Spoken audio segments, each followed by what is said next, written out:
Hello, this is Dr. Paul Cottrell, and I'm recording this on October 11th. The market just opened up. We'll do some market analysis and then go into some of the international news. So please make sure that you subscribe to all my channels. I have 4 channels on YouTube. I have Brighteon, Bitchute, and Rumble. I also have two feeds on X, and also I'm one feed on GETTR. So please follow me. All the links are in the description of this video. This is the recording before Yom Kippur, so I'll be gone for a little while. But what we're going to be doing is go over the news, the market news. Right now, the S&P 500 is trading at 57.88. 57, yeah, about 57.88. So pretty soon we're gonna hit the 5,800 mark again.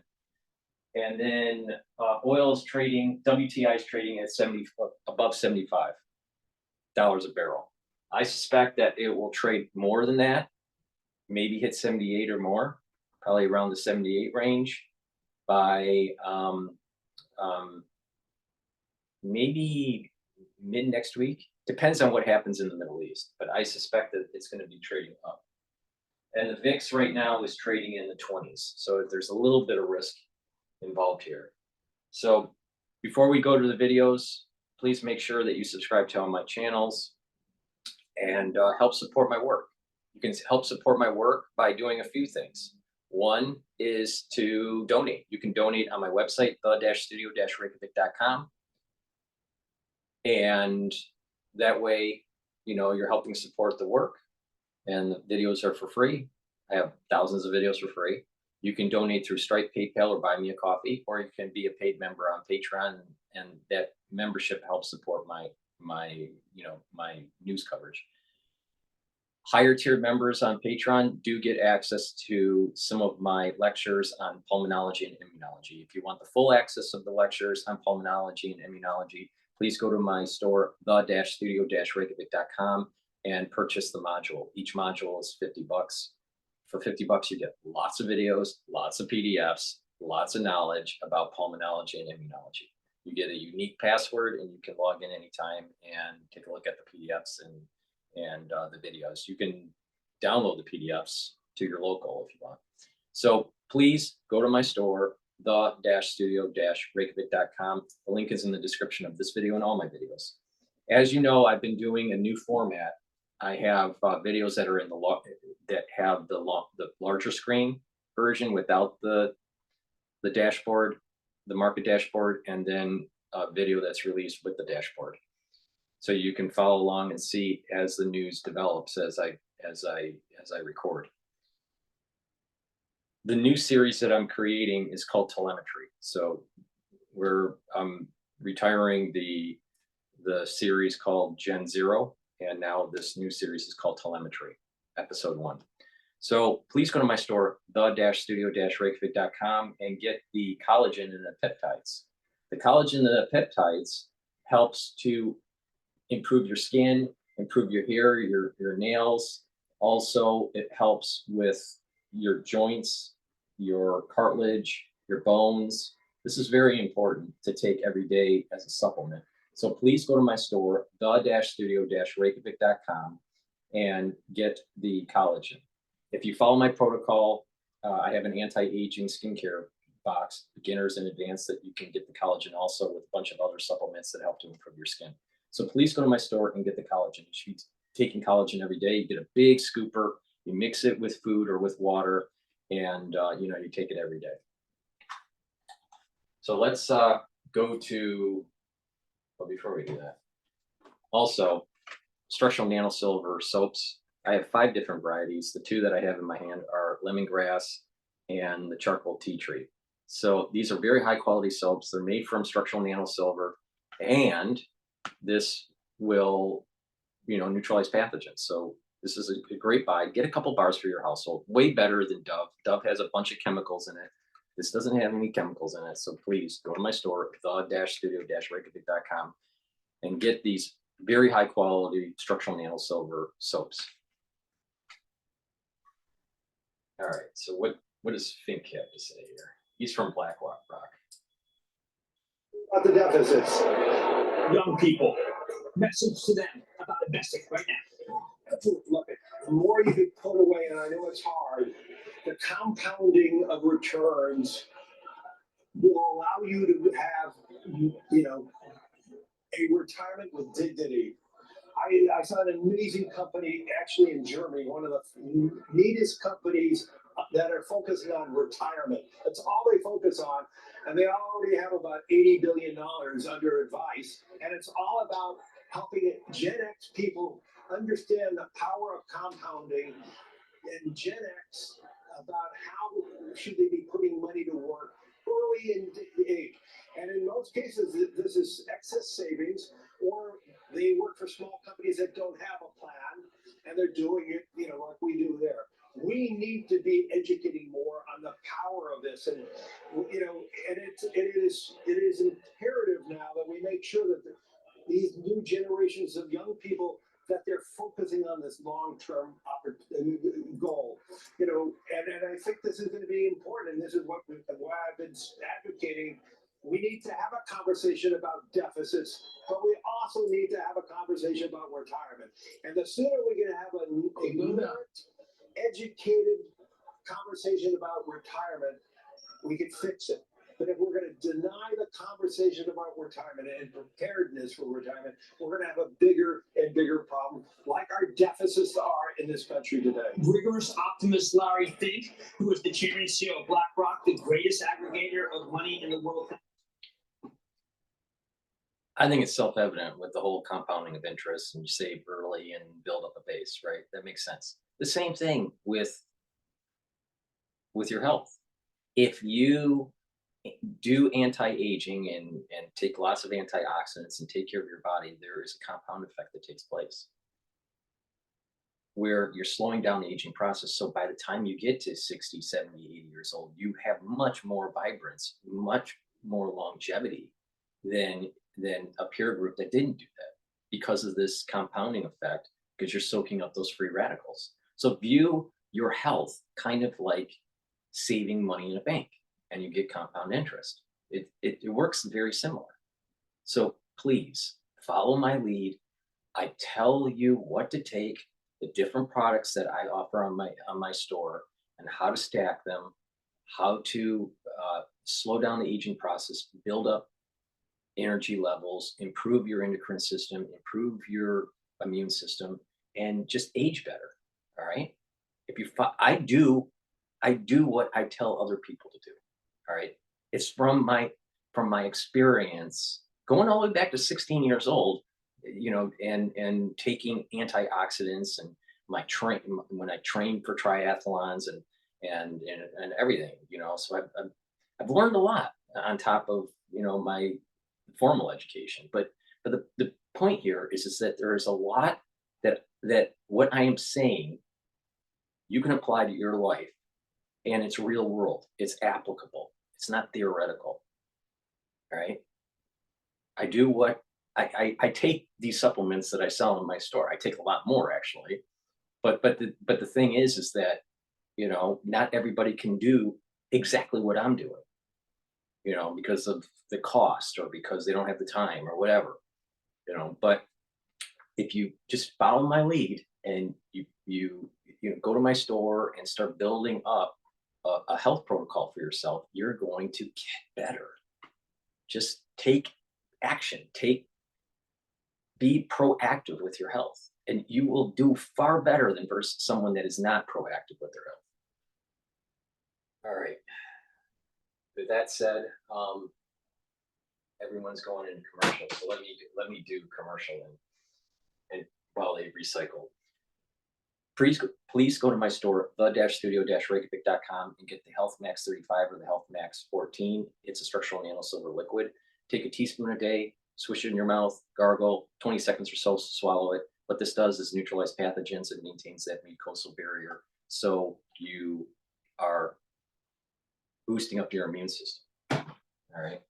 Structural nano silver gel neutralizes pathogens. It's a dual purpose product. It also is a skincare. Put it on your skin. on a wound, an abrasion, a minor burn. It'll help to heal it quicker. It'll help to heal acne also. In addition, you put it on your skin at night and exfoliate in the morning. And what will happen is you're going to notice that your skin is clearer and tighter, especially around your face. It neutralizes pathogens. We're in the cold season in the United States. If you're around people that are sick, you should be taking this every day. So put it on your hands. It stays active for 5.5 hours. You can put it around your mouth, your nose, your eyes, your ears. Lightly coat your nostrils, and you're neutralizing pathogens and maintaining the mucosal barrier in your nostrils. So please go to my store, the-studio-reykjavik.com, and get the structural nano silver gel. You're going to need this for the cold season. Trust me. Toothpaste. This is a structural nano silver toothpaste that does not have aluminum in it. Doesn't have fluoride, I meant, not aluminum. Doesn't have aluminum in it either, but fluoride. So please go to my store, the-studio-reykjavik.com, and get my structural nano silver toothpaste. This doesn't have any fluoride. Fluoride makes you stupid. Doesn't have any aluminum or any of that stuff in there. So what this does is it neutralizes pathogens, whitens your teeth, freshens your breath. When we get older, our gum line starts to recede, and you can actually heal that and have it come back to baseline, to normal levels, and reduce that inflammation. So you're improving your oral hygiene. And by improving your oral hygiene, you're reducing the chances of cardiovascular disease and valvular disease. All right. Not only are you freshening your breath and whitening your teeth and reducing plaque, improving the teeth health and your gum health, but you're lowering the risk of cardiovascular disease. That's important. So please go to my store, the-studio-reykjavik.com, and get the structural nano silver toothpaste. It has no fluoride in it, and it doesn't have aluminum. All right. So please go to my store, the-studio-reykjavik.com. Magnesium and zinc. Boost up your immune system. Take it every day. If you're sick during the cold season, take a double dose. That's going to be important. Boost up your immune system. Okay, what's going on with JP Morgan here? And come out and say that basically the estimates for 2025 net interest income were not very reasonable. I mean, did we get an updated forecast today, or was this just, not exactly apples to apples? I mean, I still remember Matt Miller was absolutely furious that JP Morgan was downgrading itself because Daniel Clinton was out there and saying, look, you guys have too much of an optimistic expectation on NII. Today, they beat NII expectations for the quarter, raised their full-year guidance, but Jamie Dimon on the call still said it's not going to be as rosy as you're thinking. So it is going to come down, and that makes sense. Rates are coming down, NII will come down, but it's not doom and gloom. The stock's up 30%, and there's no near-term headwind for this bank. It's fascinating. He even kind of said the deals were pushed forward for the closing, so it's uncertain about those deal activities ahead, and underwriting was opportunistic. So a lot of downgrading of itself, as you say, Matt. Yeah, well, you got to keep investors in check, right? So you can surprise later. Sri, great to have you on. I'm sure you're very busy today, so I appreciate you dropping by. Sri, Nataraj, I'm there. Bloomberg will be covering the bank earnings all day long, so you'll see a lot of these two. Wells Fargo's CFO joins the close at 3 p.m. An interview you don't want to miss. This is Bloomberg. Oh, we have this is so exciting. I love it. It's just like the baseball season for me. Oh, no. It's just so exciting right now. And I think people have to listen to Larry's message, Larry Fink, which is invest, let it compound, keep it in. Don't be dissuaded by a PPI, CPI. S&P 500, 5,793. So we might be hitting 5,800 today.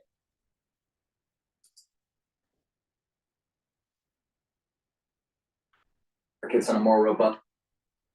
But I do wonder about what that really means for public and private in terms of those markets. Well, I do know that you can get a good return by being in this infrastructure fund, but it's not open yet. I always try to get it. When he was the first guy to do crypto. And if you remember what he said, I asked him, I said, how could you do this? He goes, I changed my mind. They changed his mind. Jim, we will see you later. A good hour. Jim Kramer. Well, when we come back, a former Tesla executive with reaction to the company's robo-taxi event, shares down almost 9%. Don't go away. Yeah, this robo-taxi thing is kind of interesting. This robo-taxi thing that's popping up with Tesla is kind of interesting, but I don't think that it's going to take hold. I really don't. Okay, what I want to do is let's take a look at what's going on in the news here. Let's see news. Interesting. Let's play something different here. This is Victor Davis on Fox. Okay, I want to talk now about our nation, our animal spirits, and the origins of where they come from. The Protestant work ethic, which became the American work ethic, I think that's at the core, right? Think about the Protestant work ethic, a focus on long working hours, eschewing idleness, saving money, accumulating resources while investing for future benefit. I mean, that's just like animals that live for their communities and future generations. Now, this work ethic, it does the same with extra motivation for God's glory. Now, it's not unique to America, but unfortunately, it only exists in pockets in Europe right now. I do want you to check out this. This is a coin from 1582 Antwerp. The words say frugality rather, and justice equal prosperity. And this is why when politicians call for a war on big business, which by the way is on the ballot next month, what they're really talking about is a war on successful small businesses. I mean, think about this, consider. The nation's largest employers and where they started these businesses. Amazon's got 1.5 million workers. It started in Bellevue, Washington. FedEx has 500,000 workers. It started in Memphis, Tennessee with one plane. Home Depot, 460,000 workers. It started in Marietta, Georgia. That's not where Boom started. Target, 400,000 workers. It started in Minneapolis. And then there's Walmart. Walmart began with its first store in Rogers, Arkansas, the year I was born. Wow. That's amazing stuff, folks. Now, again, I mentioned that there are... Guys, it's crunch time, and any dollar that you can give to help my father deliver a massive victory matters now more than ever. Folks. Now, again, I mentioned that there are pockets of this animal spirits that still exist in Europe. There's an area in Sweden that's known as Småland. And guess what the characteristics are? Resourcefulness, frugality, they're very religious and community-driven, entrepreneurship. And on a visit in 1897, the King of Sweden, King Oscar II, he made an interesting remark. He said, how fortunate it is for such a poor area, one of the most barren in the country, that through ingenuity and resourcefulness of the local people have found a new and profitable and at the same time unique way to make a living. By the way, one of the companies that was born there may be familiar to you, IKEA. Sadly, though, the animal spirits have been drowned out in Europe by socialism and the Green Movement across the entire continent. It's a different here. It's a difference right now between that and America, because in America, everyone still, to a degree, believes they can be extraordinary, that they can achieve any dream. In fact, when Tocqueville came to this country, he came here, he wrote Democracy in America. Now, he came here originally to study our prison system, but he was fascinated. As he interviewed Americans, he was not only fascinated, he was offended, right? Because everywhere he went, every American thought they could be anything they wanted to be. And let me just read some of the reasons that it offended him, because in Europe, it was all about the aristocracy. Aristocratic societies always include with them, in the midst of a multitude of individuals who can do nothing by themselves. In aristocratic societies, men have no need to unite. Each wealthy and powerful citizen in them is the head of a Michigan preliminary October consumer sentiment fell. Michigan 5 to 10 year inflation expectation fell from 3% to versus 3.1%. So expectations for the economy is lower based on the Michigan data, Michigan polling. But that's for the whole country. So that's I believe the University of Michigan. An obligatory association. So essentially, you can't do anything if you're not part of the aristocracy. Amazing. I want to bring it out with us, the Hoover Institute. at Stanford University, senior fellow Victor Davis Hanson. And Victor, you know, I just want to get your thoughts on why right now there's this growing resentment toward the rugged individualism that propelled our nation and the notion of the Protestant work ethic. Well, I think we're kind of complacent, Charles, that we reached a level of affluence and leisure that people forgot how it came about or where it came from. They just assume it's a birthright, and they don't realize that we were one of the only countries where we kind of replaced birth and race by wealth. In other words, wealth and success gave a person social status and was open to anybody. And that's impossible in most of the world today, where your religious status or your superficial appearance, who your parents were, where you were born, adjudicates where you end up. But here we said, you can be an immigrant, you can be a poor person, but if you were able to create wealth and take care of friends and community and be magnanimous with it, we're going to bestow on you social status. You can be on the board of a corporation, you can be on the board of trustees of a university. We want you because you display that ingenuity that helps not only yourself and your family and your community, but the nation at large. So, you know, I mean, we're watching now great nations of Europe, they're fading mightily in terms of global economics and influence. How endangered right now is he? I am a proponent of serendipity. All right. So we're listening to Victor. Some of the things that I hear Victor say, I disagree with, but many of the things that he says, I do agree with, especially with the decline of America and, you know, the need for us to protect our Constitution, be hardworking, and learn. All right. Now, I just saw. Where is it? This one's it. All right. I believe it is The Atlantic. Now, I don't subscribe to the news for The Atlantic, so I can't read the article. All right. But I can read at least the headlines and the little snippet. The Atlantic has wrote an article. It says elite students who can't read books. Professors at prestigious colleges say freshmen are showing up to campus without a basic skill. All right. And here's what's to blame. And I can't go and actually read the article because you have to subscribe. But the main point here is that these phones, they're dumb. They make us dumb. They're smart, but they make us dumb. When we put ourselves in these echo chambers, all right, and we don't listen to the dialectic, we don't pay attention to the dialectic and come up with our own theories or our own thoughts. We need to take a look at the you know, the thesis, the antithesis, the antithesis, and then, you know, the synthesis. So what's the thesis? What's the counter argument? And what's your analysis on that? A lot of people can't do that.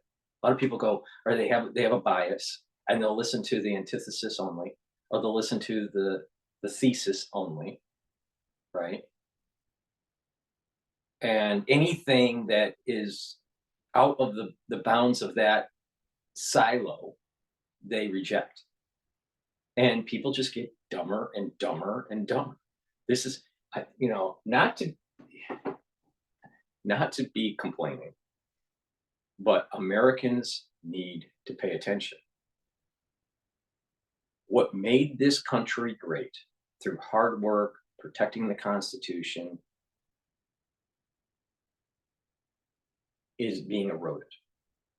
And the pursuit of knowledge is being eroded. And there's a silo thinking that's taking place with these, you know, fast technologies that are so-called smart, that really are making you dumb.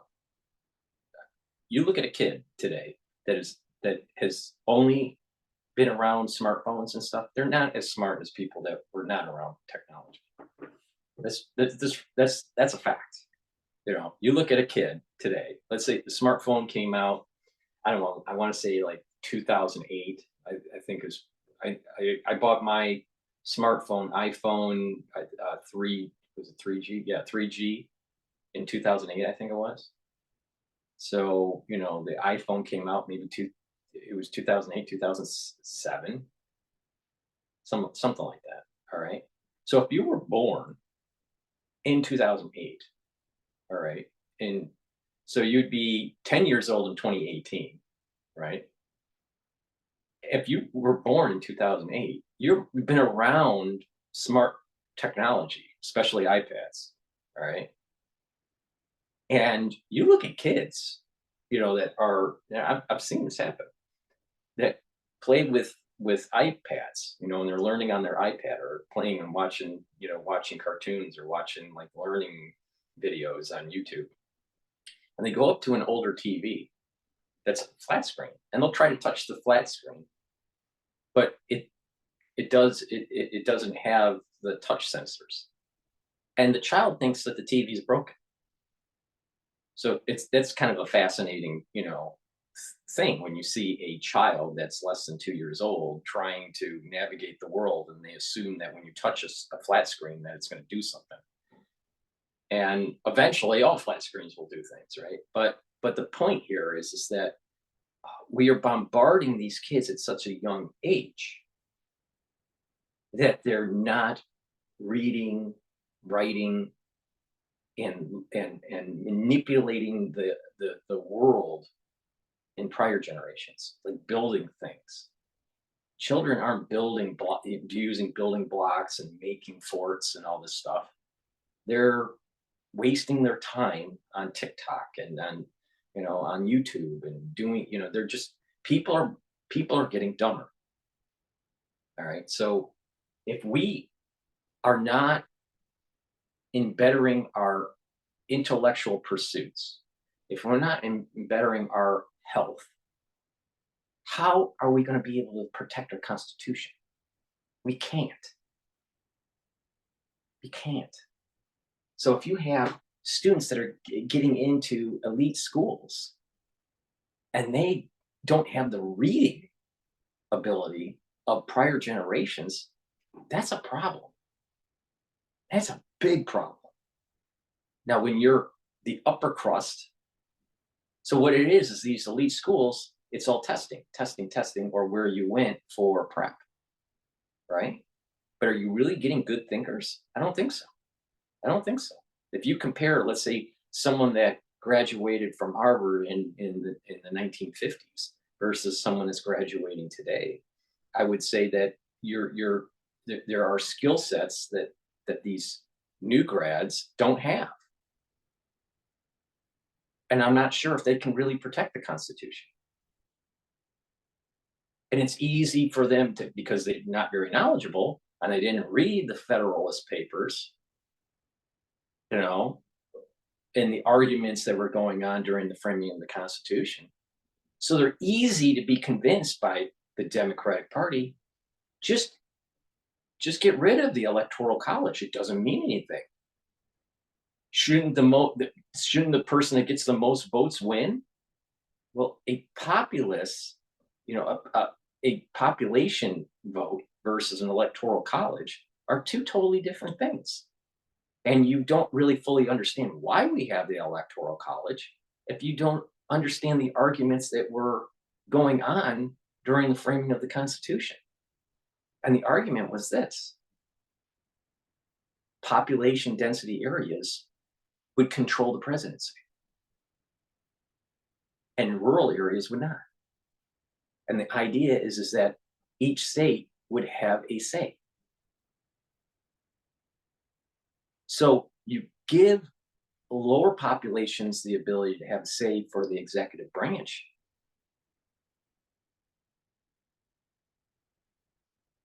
Instead of this popularity contest. But when you have a student body that only uses smartphones, that doesn't really read and write, that doesn't really think, look at you know, what's the theory, what's the counter theory, and synthesize that. When you don't practice that dialectic, you're not going to have an informed citizenry. It's a big problem, huge problem.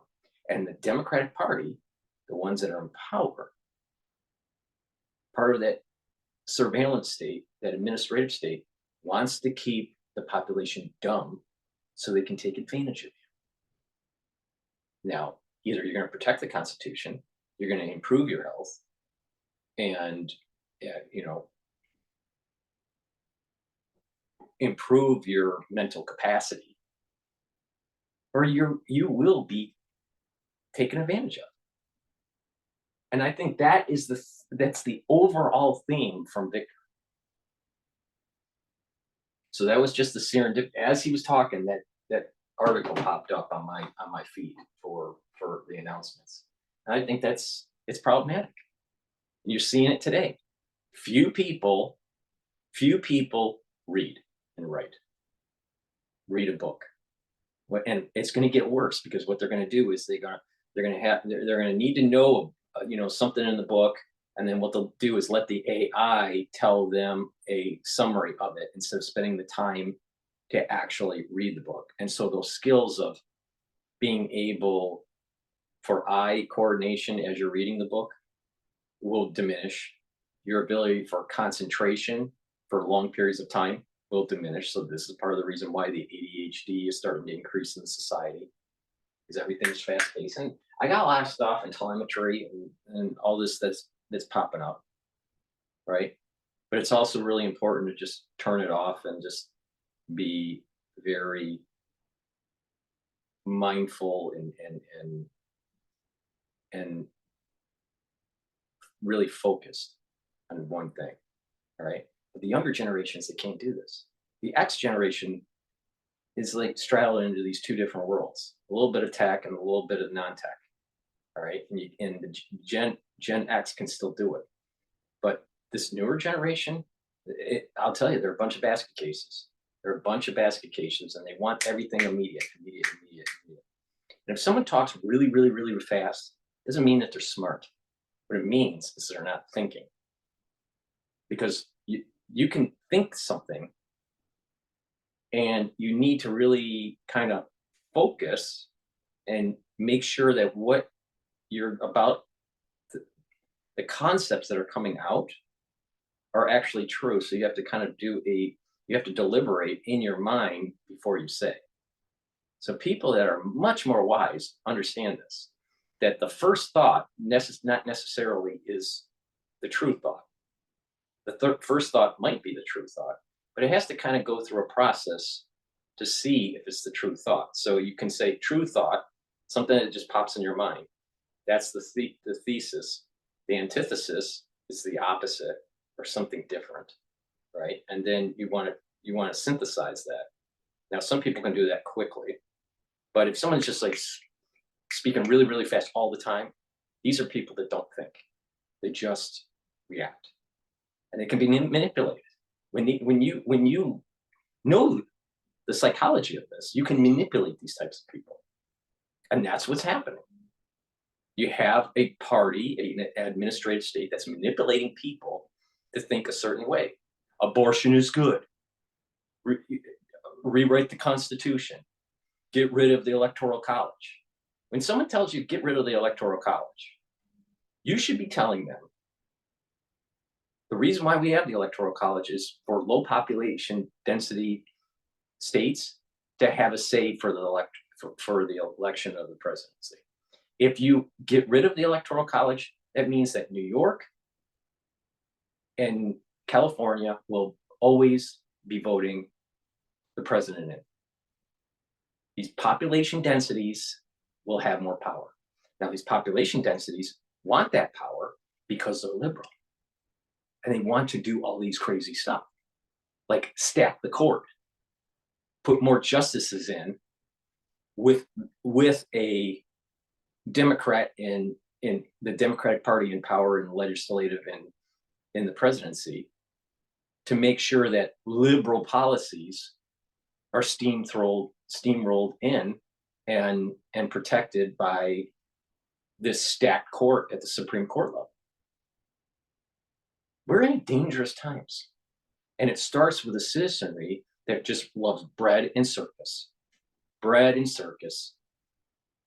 You get fat, you get diabetes, you get stupid, and your constitution erodes away. That's what's happening.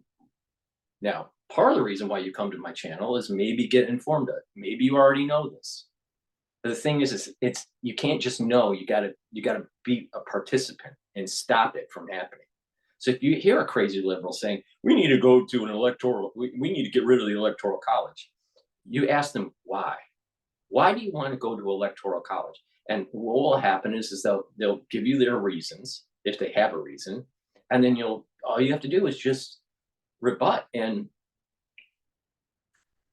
state, well, you're basically taking away the power of a low populated area. And you're giving the power to highly populated areas that are highly skewed towards the liberal spectrum. So we really need to wake up. Smartphones make you stupid. Fluoride makes you stupid. All right. Just, not paying attention and being an engaged citizen makes you stupid. Being just a siloed thinker makes you stupid. It's a big problem with this whole social media and smartphones. We're having this, and the reliance on AI is going to get even worse. We don't have people that think, and the ones that can plug out while everyone else in your society has got their head stuck in their, with their phone. The ones that plug out can take advantage of the ones that are not plugging out. And learn this lesson really well, because people are being manipulated. Now, do you want to be the person that gets manipulated, or you want to be the manipulator? Now, you're going to have good manipulators. They're trying to save Constitution, save people's health, create a better society, or the manipulators that are for themselves. So you have an altruistic manipulator trying to improve the society, and you have manipulators that are egoistic, self-centered, right? The battle is happening right now. Now, I think that what you should do is consciously stop thinking in a silo and reduce the amount of tech you use. Stay away, try to reduce the amount of garbage that is being just fed to you by society, in your food, in the information that you get, and really be a thinker. Go for it. To try this for a whole year and see where you get. Improve your health, do exercise, eat properly, detoxify your body, improve what a subject matters that you don't really know that much about. Pick 2 or 3 and then read about it with a book, not an AI summary. Because people that are so focused on AI, they think that they're going to be quicker. They're not going to be quicker in the long run. They're not going to be quicker, because there's going to be skill sets that are going to start to atrophy. And then all of a sudden, what they thought was quick actually makes them slower. And then the ones that didn't do it, they may not have that information as fast, but they have skill sets that allow them to think. So there's a short-term and a long-term perspective here. Over-reliance on AI is going to make you stupid. Trust me. Dr. Paul Cottrell isn't wrong.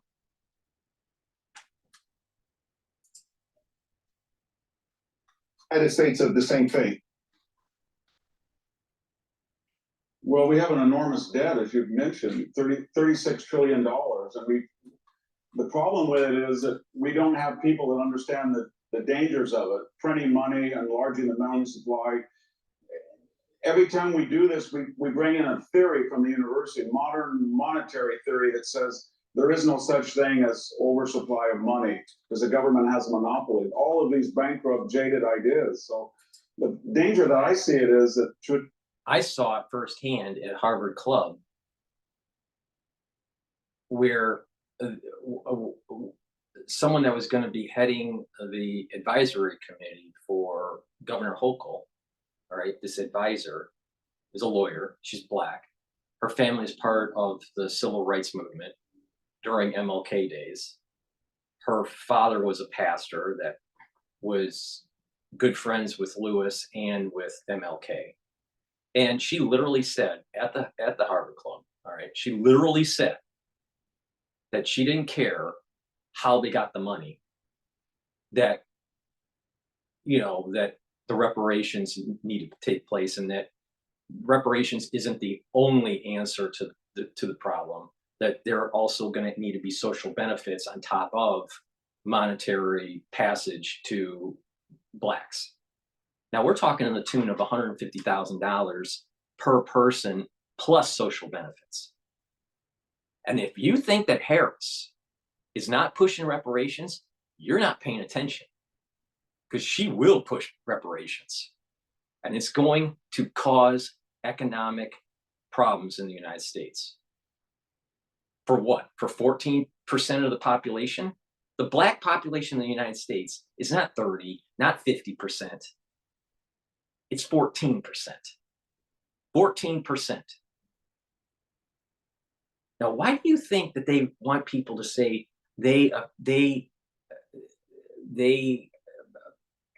identify as blah, blah, blah?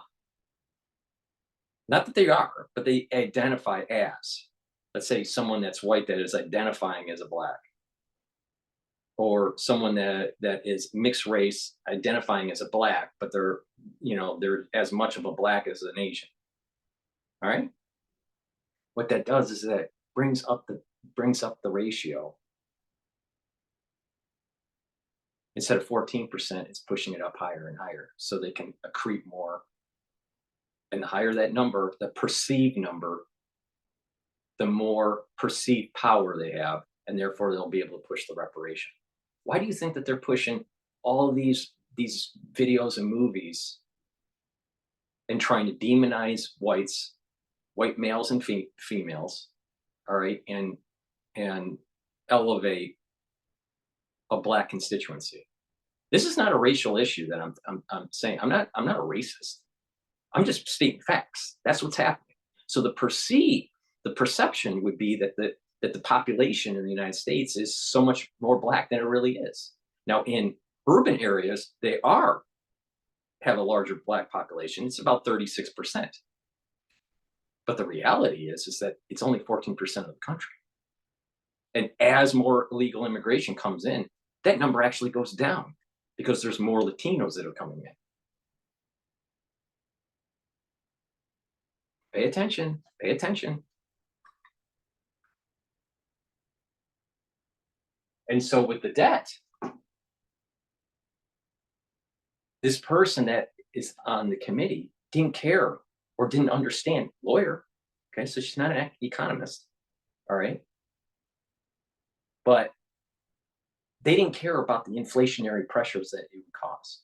And not only that, when you give someone like 50 grand and they go buy a house, don't you think that people are smart enough, let's say, that are selling the house to raise it up 50 grand?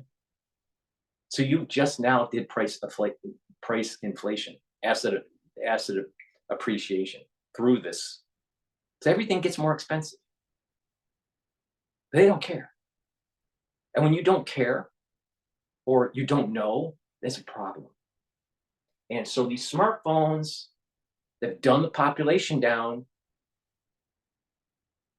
it's easy for them to take control. It's easy to erode your civil liberties.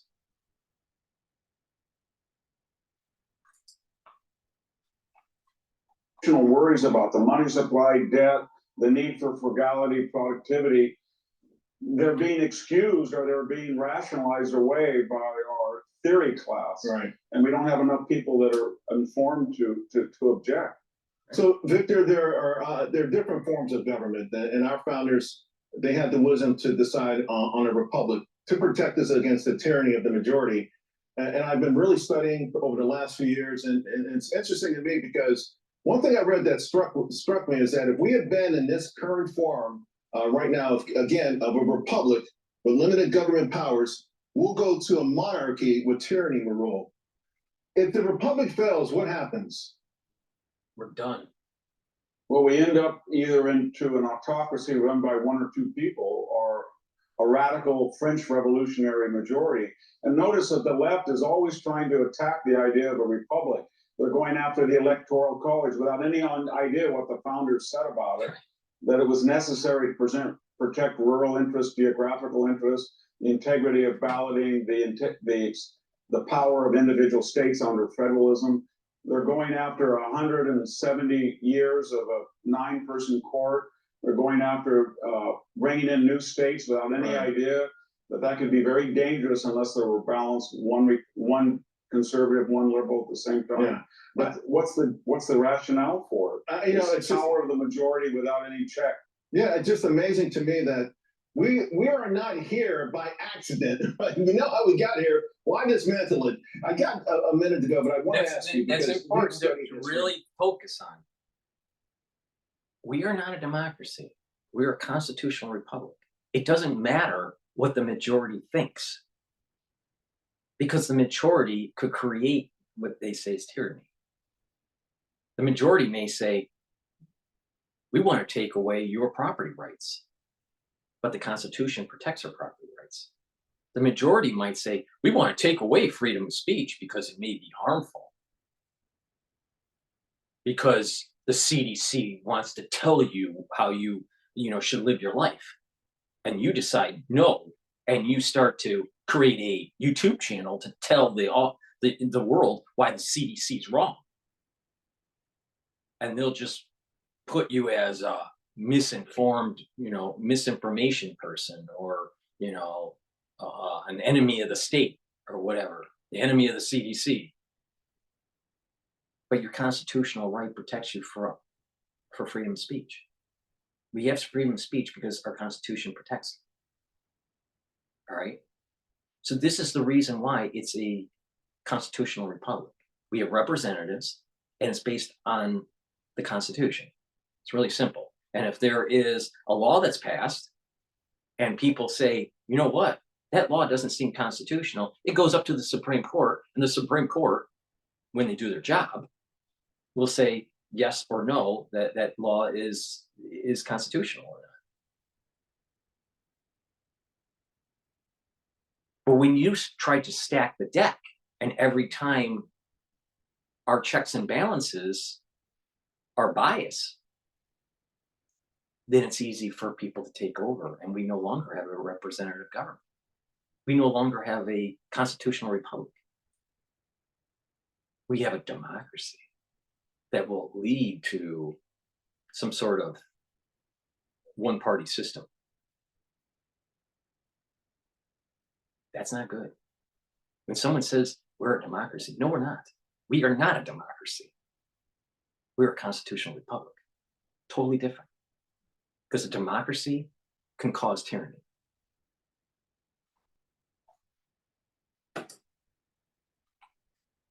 Written dozens of books.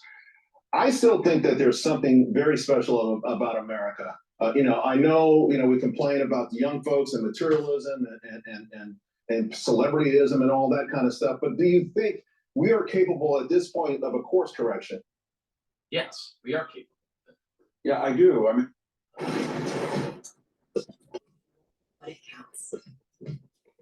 Architects.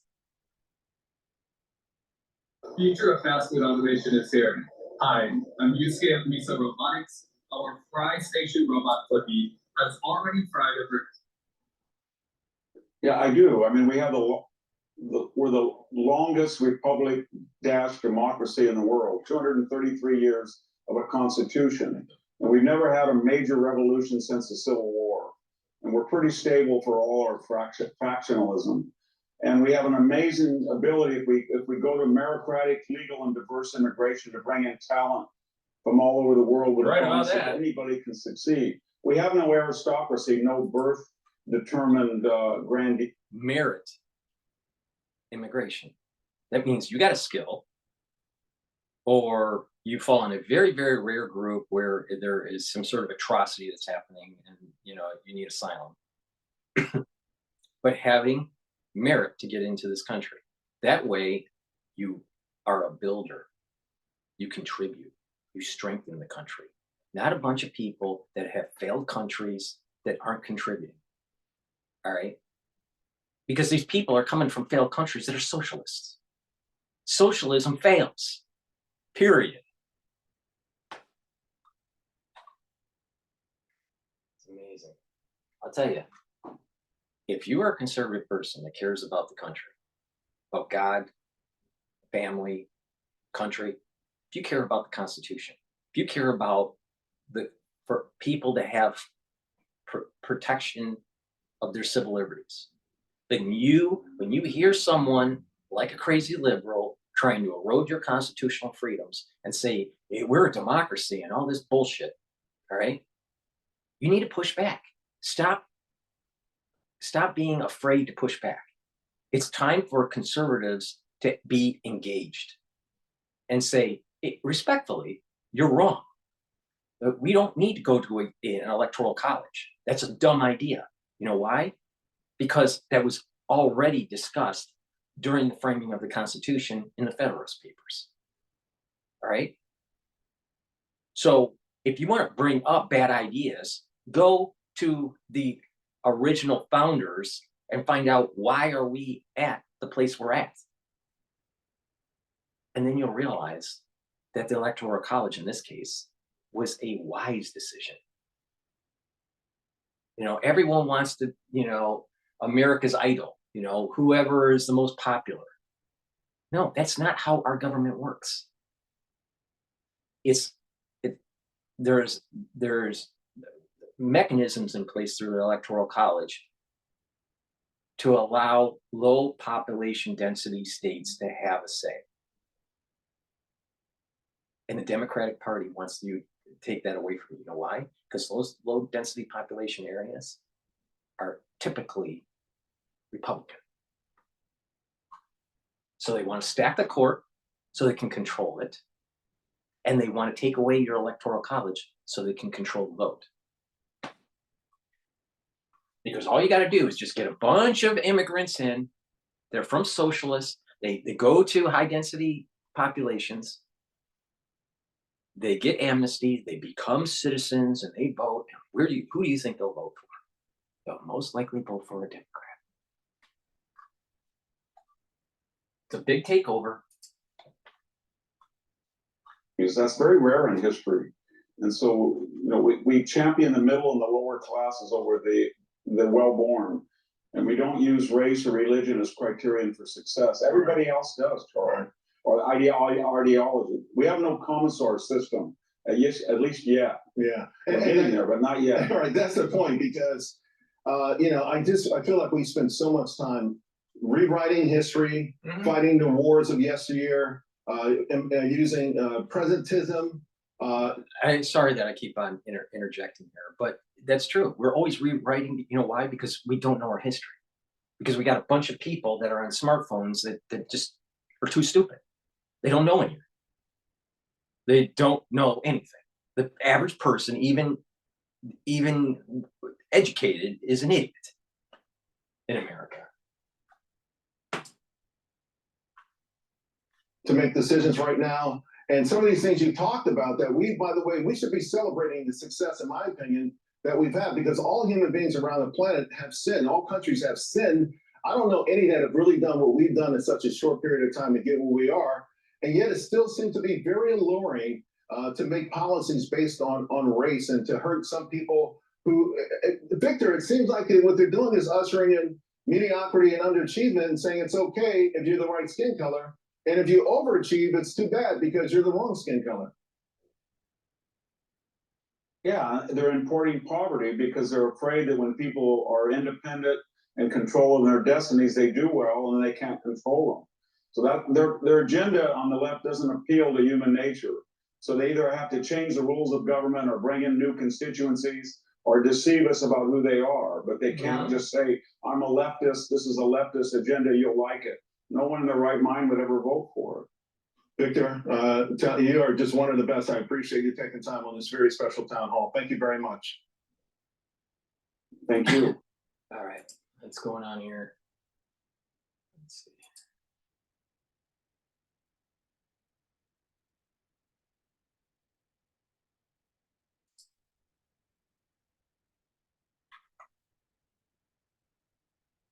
I'll tell you, it upsets me so much and how stupid Americans have become. Please go to my store, the-studio-reykjavik.com, and get the Manuka honey lozenges. This is in a 21 count. Lozenges are larger than the drops.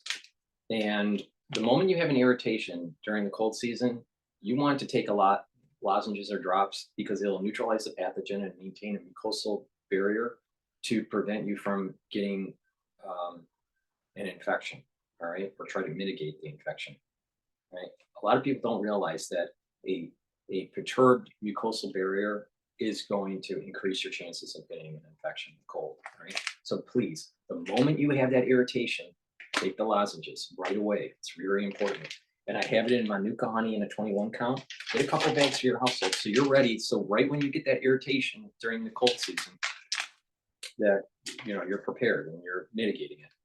I also have the drops in a blueberry, cherry, and also in honey and lemon. All right, so please go to the store, the-studio-reykjavik.com, and get the drops. In addition,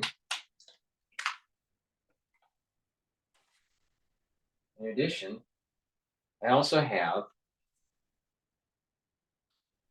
the deodorants that I partnered up with Rainbow Herbals, and we created these deodorants. We have it in peppermint, lavender, and tea tree, and citrus. These are dual purpose. They help to detoxify your body, but you use it as a deodorant every day. Why does it work? It is made from essential oils from the Himalayas, all natural, very high quality, all right? It's for males and females. Please go to my store, the-studio-reykjavik.com, and get a couple bars for your household, all right? These are high quality, help to detoxify your body, and to make you smell good, all right? So please go to my store and get these very high quality deodorants. It's very important to take a multivitamin. Multivitamins are cofactors for enzymatic activity. This is an easy to digest vitamin. People that are, going on the path of proper health and nutrition should be taking a multivitamin every day. So please go to my store, the-studio-reykjavik.com, and take this multivitamin as part of your daily routine on top of some of the other supplements that I will be talking about throughout this video. Please go to my store, the-studio-reykjavik.com.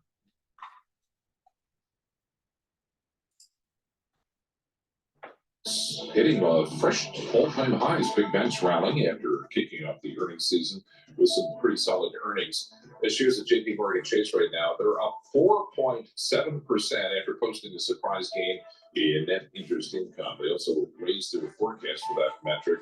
Wells Fargo, those shares right now, they are gaining 6.8%, and they top analyst expectations. Tesla dropping 7.4%. They unveiled the highly anticipated self-driving taxi. It was kind of light on specifics. Major prices paid to U.S. producers. That was one of the pieces of economic news today. Unchanged in September. That was restrained by declines in gasoline. And it does suggest a little further progress toward taming inflation. And consumer sentiment, as measured by the University of Michigan, unexpectedly falling for the first time in about 3 months. S&P 500 right now, 37 points higher. That's up 0.7%. 58.17 on the index. Again, a new record there. Dow Jones Industrial Average, record there, up 315 points. That's a rise of 0.75%. We're at 42,769. The Nasdaq 100, 48 points higher, and that is up 0.2%. And we check the markets for you all day long, right here on Bloomberg Radio. I'm John Tucker. at your Bloomberg Business Flash. Hold on out. All right. Thanks so much, John Tucker. I'm Alex Steele alongside Paul Sweeney and John Tucker. This is Bloomberg Intelligence Radio. We bring you all the top news in business, economics, and finance through our lens of our Bloomberg Intelligence folks. They cover 2,000 companies in 130 industries worldwide. So here's a story I don't understand. So it's a great story to then talk to Bloomberg Intelligence about. A TD Bank is going to pay almost $3.1 billion in fines and other penalties and face a cap on its U.S. retail banking assets. This is after pleading guilty to failing to prevent money laundering by drug cartels and other criminals. We got the legal side, we got the business equity side for you here. Elliot Stein is Bloomberg Intelligence litigation analyst, and Paul Goldberg is Bloomberg Intelligence senior equity analyst. Elliot, start with you. Explain to me the legal story here. Right. So yesterday, TD Bank became the largest bank in U.S. history to plead guilty to money laundering violations. They paid $3 billion, which is now the most any bank has ever paid for money laundering violations. And they are now only the second bank to have an asset cap imposed on them after Wells Fargo over 6 years ago. Although it should be noted that the asset cap on TD Bank is only limited to its U.S. retail bank operations. So it's sort of a smaller asset cap than the one imposed on Wells. Hey, Paul, how much does this impact what investors kind of their view of TD? $3 billion is a big number, Elliot says, but they got 120 billion market cap. So what do you think? Yeah. Hi, Paul. $3 billion is not that big of a deal for them as a bank. They have 13% of capital ratio, and they reserved most of it already, just shy of a few dollars there. The asset cap is the bigger issue, and it's going to impede growth. And now they gave some ins and outs, what they're going to do, trying to accommodate the new requirements from the regulators. They're going to cut their U.S. assets for those retail banks by about 10%. It's going to be an additional $1.5 billion charge. And even excluding that charge, some of the actions that we saw, when we ran the numbers, it could be as much as another 30 cents on the earnings. So another few percent of the earnings are going to get shaved next year. And how long is it going to take to unwind? It's going to take some time. This might be a silly question, Elliot, but like, what did they actually do, and how they actually fixed that part of it? Who launders money anymore? Yeah, so the laundering here was by Chinese drug cartels and other drug cartels as well. And I think what's notable is that TD Bank employees were accepting bribes from these cartels. Yeah, a couple of them were indicted previously, a couple of TD Bank employees. So I think that's what made this sort of a more egregious case, because usually with banks, you see that their AML processes are deficient. Here you have bank employees participating in the crimes, and that can get imputed to the bank itself, and that's what made it a worst case. Paul Goldberg, I'm looking at the stock kind of flat on the year. What's the call on a bank like TD, and maybe just Canadian banks in general? Canadian banks sort of sitting at a crossroads. As the Bank of Canada started cutting interest rates ahead of the Federal Reserve here, they've done 3 cuts already. They kind of sit in between the two worlds. One is the slower growth and risk of actual recession, which is kind of minimized at this point. And the other one is the profitability. The loan growth slowed quite dramatically in Canada and somewhat in the US.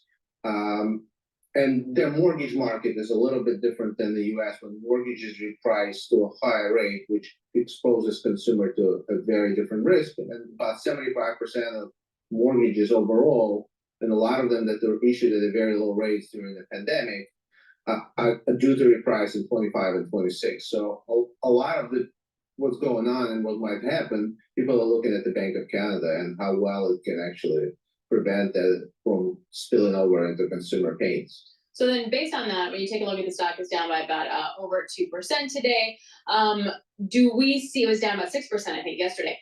What part of this is reflected in the stock? How much of the macro, Bank of Canada, and then how much of this kind of legal fees, etc.? So I think the macro has been reflected in the stock for quite a while, because relative to peers, it's been underperforming all year. And the story. Yeah, I'm gonna go to CNN here. I want to play something. It says here it is a trend, and there's some worry within the Democratic Party. So I'm curious to find out what this is about. This was published about 1 hour ago. worry. Now, it's a trope. A lot of people will say they're always worried. But I will say, if you've been paying attention to social media or reporting on CNN, Democrats seem particularly worried now. Why? One man, as we say, has the answer. CNN's chief senior data reporter, Harry Eden, is here. So, why? Why? What is with all of this bedwetting among Democrats? Maybe it's an eternal problem, but let's take a look here. These are, of course, the Great Lake Battleground states, the states you've been focusing in on. If Kamala Harris wins these three, she most likely gets to 270 electoral votes. Take a look 3 weeks ago. Harris was ahead by 2 in Pennsylvania, 2 in Wisconsin, 3 in Michigan. Look at where we are today. The race is even tighter than it was. Today, it's a 1-point advantage in Pennsylvania, 1 in Wisconsin, 1 in Michigan. Look, that's limited movement. But in a year in which this race has been so static, we're talking 1-point move. Pennsylvania, Wisconsin, and Michigan need to hold the line to make sure that our democracy, our constitutional republic, is maintained. If we don't, we're screwed. You know why? Because the Democratic Party is hell-bent on pushing reparations, socializing this country, and it's going to be weakening our manufacturing base. And you really want a Democrat in the office while they are coordinating the war in Asia? I don't think so. I don't think so. I think an Asian war, which is coming, is going to be executed better with a Republican president.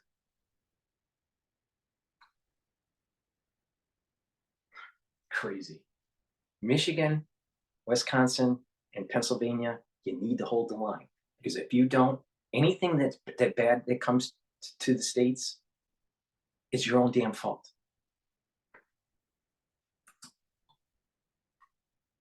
One-point movement, 2-point movements, and we see movements in all three. This is the type of thing that, at least in the public polling, makes Democrats worry. And I think that the public polling in this case is reflected in some of that internal polling, some of that reporting that suggests that these Great Lake Battleground states have certainly tightened a lot, where at this point they are way too close to call. It is what you call a trend. It is when a you trend. see something like this over several states. When you compare this to 40 years ago, what does it look like? Yeah, this is what I mean. This is what I mean. Even the newscasters are stupid. But you know the thing is they talk down to you like you're a 4-year-old. It's a trend. I'll tell you, CNN. And we're going to look at an average across these three states, right? Michigan, Pennsylvania, and Wisconsin, an average on October 11th. What do you see? Well, if you look 8 years ago, Hillary Clinton was way out in front in an average of these three. She was up by 8. You go 4 years ago, Joe Biden was up by an average of 7 points across these three Great Lake Battleground states. You come today, it's just a 1-point advantage for Kamala Harris across these three Great Lake Battleground states. So Kamala Harris, at least in the polling, is doing considerably worse than Biden or Clinton. And of course, Clinton lost in all three of these states. Michigan, Wisconsin, Pennsylvania, hold the fucking line.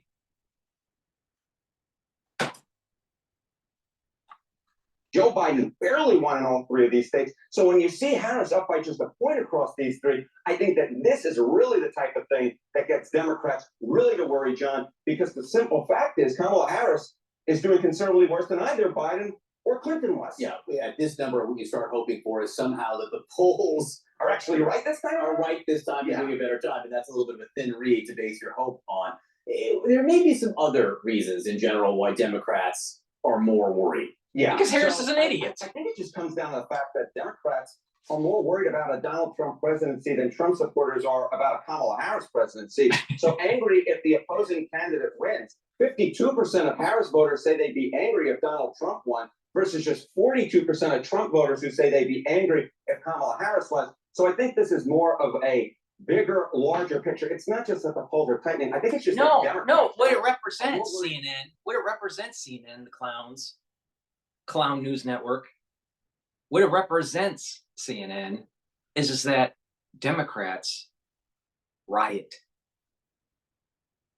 Where do you think the BLM movement came from? Where do you think the anti-Israeli movement came from? Where do you think Occupy Wall Street came from? The whole Occupy movement. It came from the Democratic Party.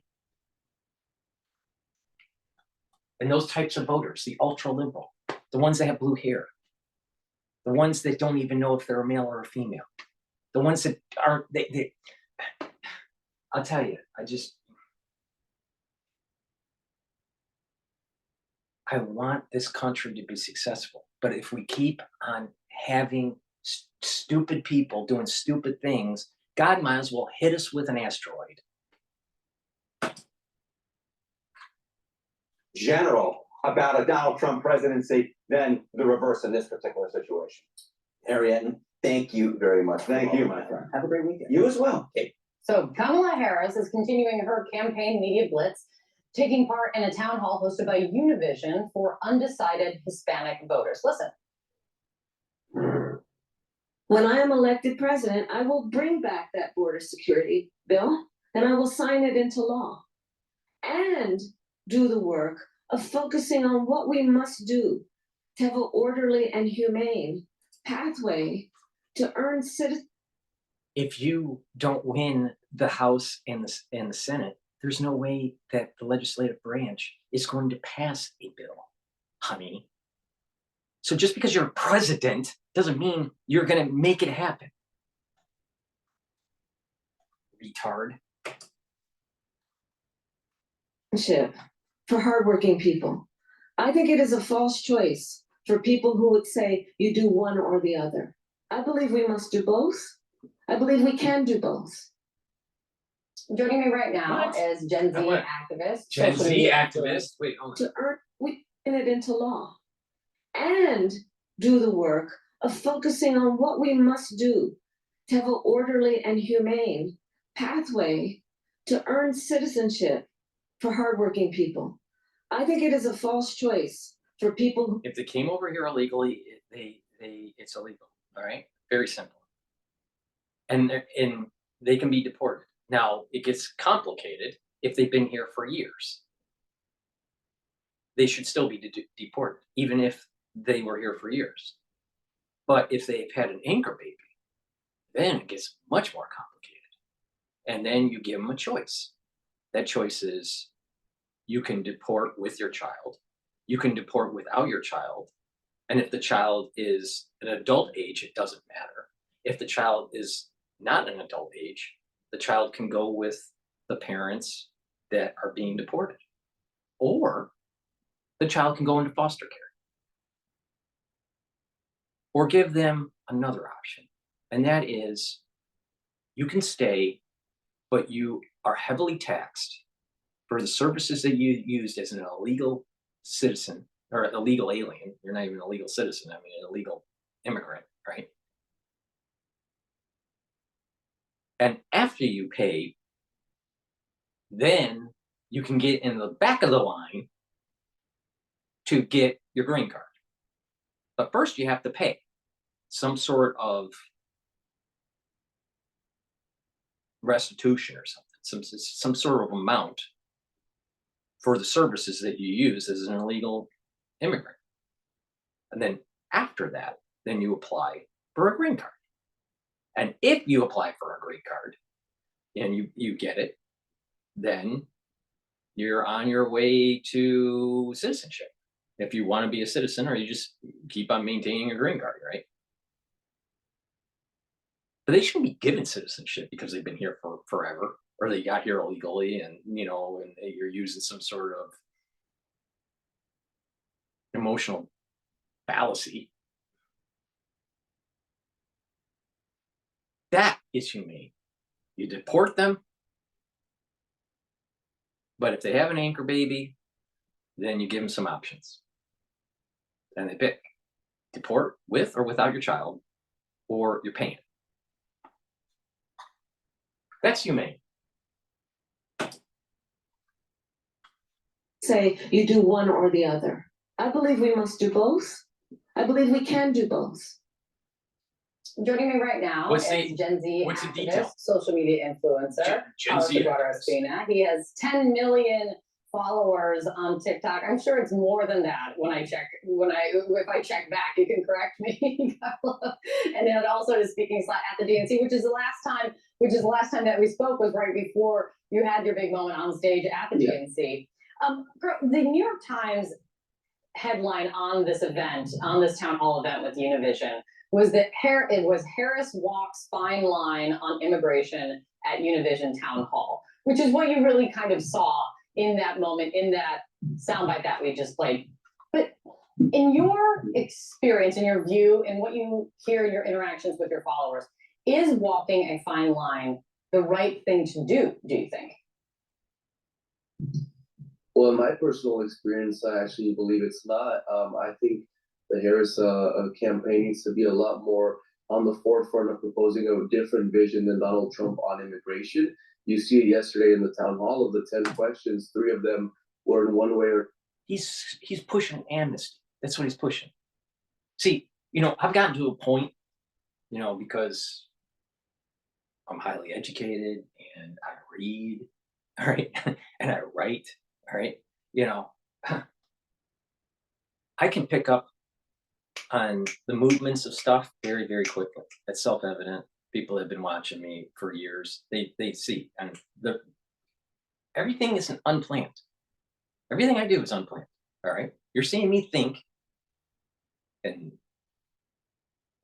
process this in real time. All right, this guy's pushing amnesty right away. And when I say that Harris is pushing reparations, you better fucking pay attention, because that's exactly what's happening.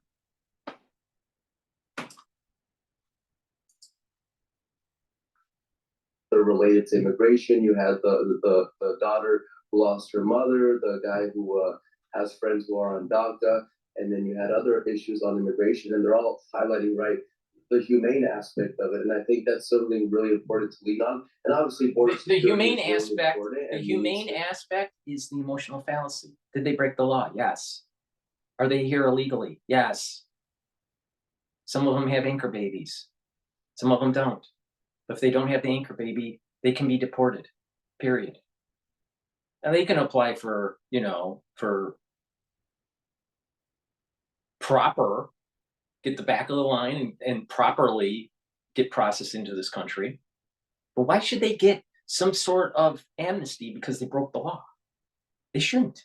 Now they get their anchor baby and they're here, then bring her baby over, back to the country you're from.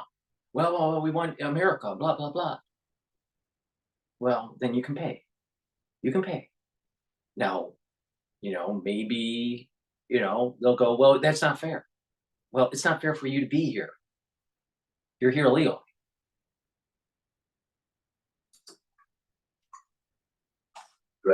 But I would like to see a lot more of the leaning into the humane side, DACA recipients, those who are married to U.S. citizens, those who have been here for decades, and really highlighting that contrast between Harris. Okay, now in the terms of the ones that are here illegally, and then they are married to U.S. citizens, that marriage should be null and void because they're marrying someone that is not an American citizen. All right, that and they're not here. They're not here legally. Okay, now give them the option because they are married. Then they can be sponsored to be to be an immigrant, but they need to go through the proper sponsoring. How they became legally married, I don't know. That's the big question. Are they married? Or are they legally married? I don't know. Are they religiously married or are they legally married? That's a good question.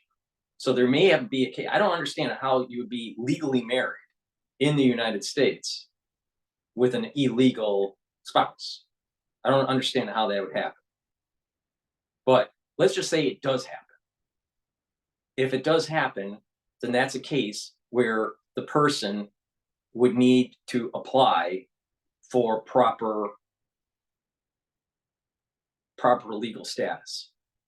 and that person should be deported and go through the proper channels to get the proper legal status.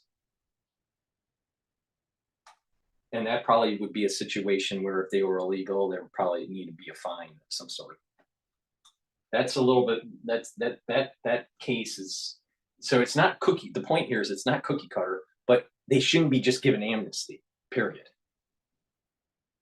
They should go through the proper channels and, probably be charged some sort of, some sort of fee.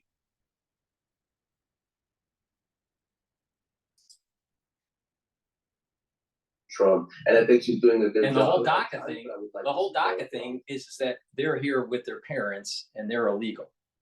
So the whole DACA thing, they should be deported with their parents. They should be deported. I'm against DACA. That is interesting because I was going to ask you, what you're getting at is, as it's been described, the shift that people have seen in Kamala Harris's position since she's gotten into the campaign. I mean, Harris is now pledging to impose even more restrictive immigration, asylum, and border policies than we've seen really, before from Biden or that she's talked about before. And in doing so, she's gone from framing herself as an advocate for undocumented immigrants to kind of touting herself as talking a lot about being a former border prosecutor and how she's going to be stronger on the border than Donald Trump is. Do you think she's trying to win the middle? She's trying to not turn off, if you want to say, like, Republican voters on this issue, if I'm going to say with broad strokes.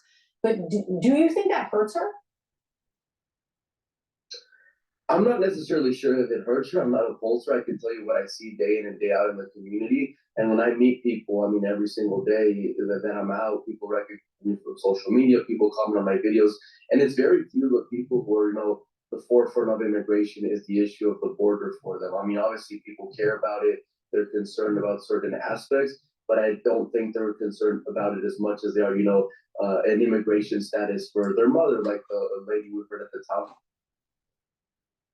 So he's talking to people that are involved in the issue where they're illegal. So obviously they're worried, and they want they want a president that will give them legal status. They're worried because they know they're here illegal. This is the point that I'm making. They know that they broke the law.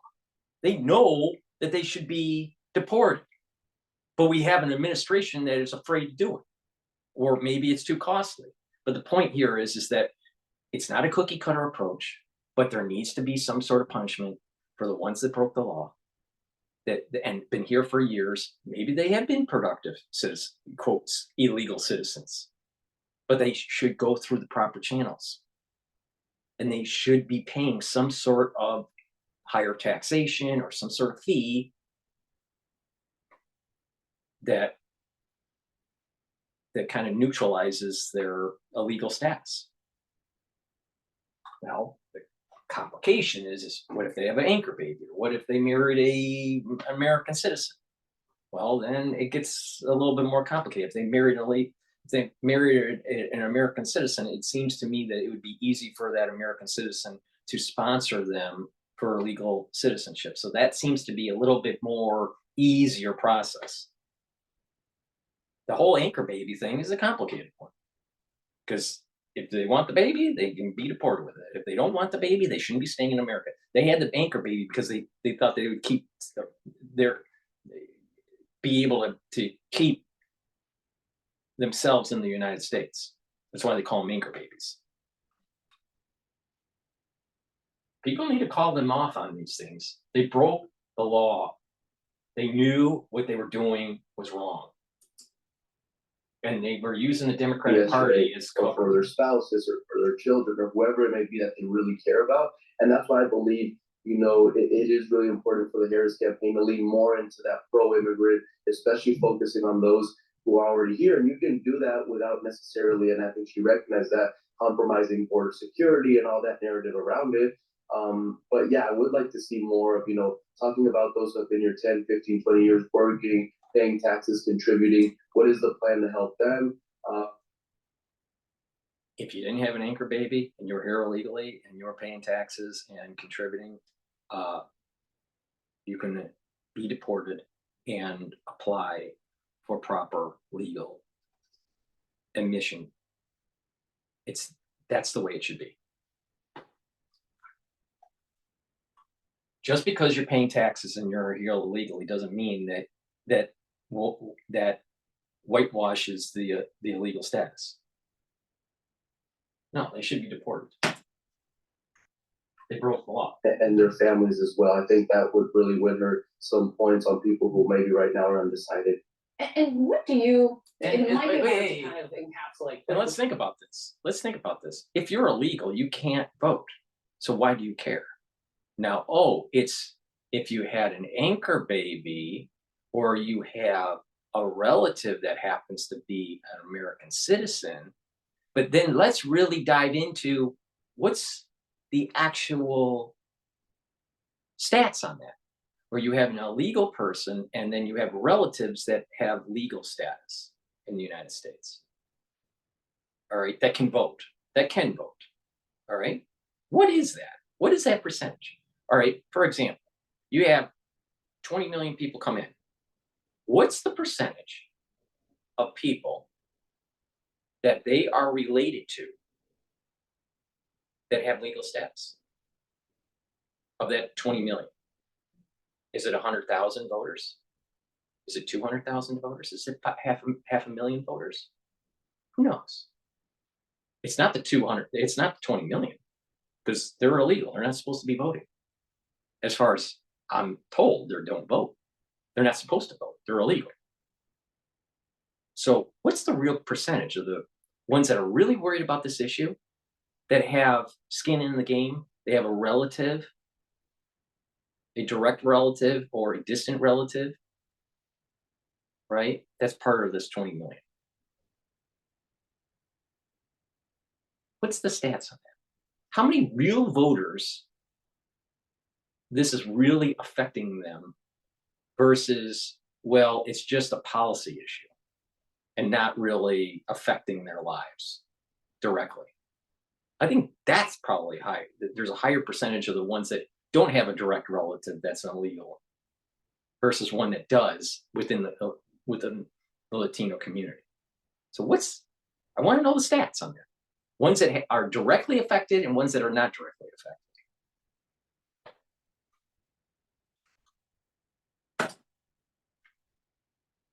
What do you think is the top issue? Is it immigration, or maybe just beyond immigration, that you are hearing from your, more than 10 million followers on TikTok, many of whom are, you would assume, are Latino voters? Yeah, well, I'm willing to bet that majority of the 10 million that are his followers are not Latino voters. They may be Latino, but I don't think they're Latino voters. But there's more to it. There's the economy, there's democracy. There's a lot of different aspects of it. And I think the biggest thing I've noticed is a lot of people are voting this time around, not so much based on policy, but more on personality. And the more they get to meet Kamala Harris, the more they understand, that she's a human. She's she's compassionate. I think that's what I saw yesterday, was really passionate. You are really important. You would never see, I think, Donald Trump give such a compassionate answer, really understand people's suffering. So I think, one of the big skepticism right now is people just don't know enough about her. So doing these kind of events, appearing more, on Univision, Telemundo, on other platforms where Spanish speakers and Latinos in general are, I think can really help, break that divide that people right now feel like they don't know who they are and they do know who Trump is. And for some reason, a lot of people seem to be attracted to Donald Trump. To be productive in the United States, you have to know English. All right. So if you can't understand the politics and you are a voter in the country,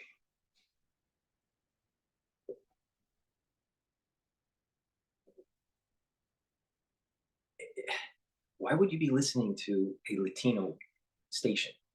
To be a productive citizen. And he's talking about people that have been here for years. So the chances are that they're going to listen to the Latino station versus listening to an American version. Because to be productive, to be successful in America, most likely you need to know some English. You may not be a scholar, but you need to know some English, right? So that's making me think that she is focusing on a group that's not legal. And there's a subset that can vote that are legal, that listen to that stuff. But if their primary information channel is a Latino channel, most likely they are here illegally. Because to be productive in the United States, you need to be an English speaker. May not be super fluent, maybe you're not a scholar, but the thing is that you need some. And to improve your English, you need to be around people that are speaking English and listening to, and reading English.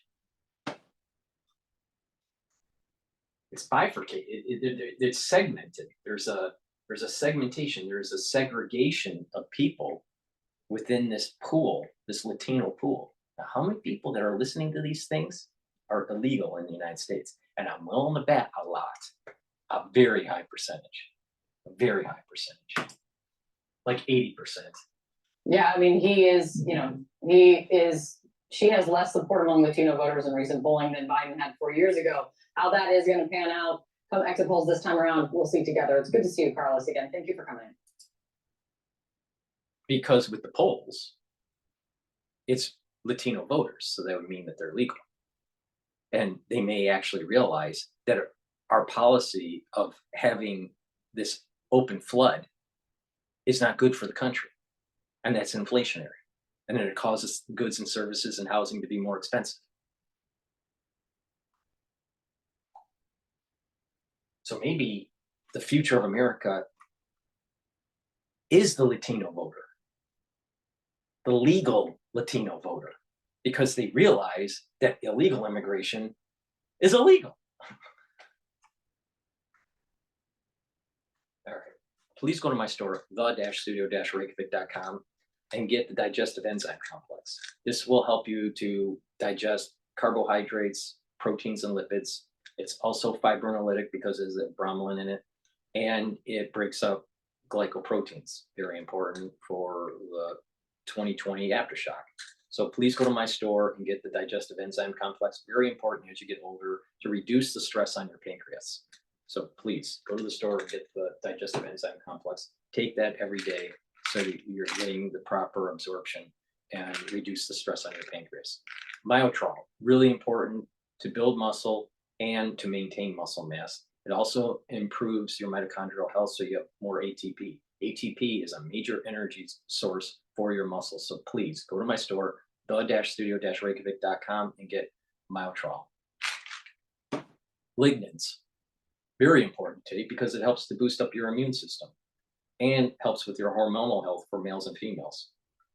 Our endocrine system and our immune system is trashed because of our modern society.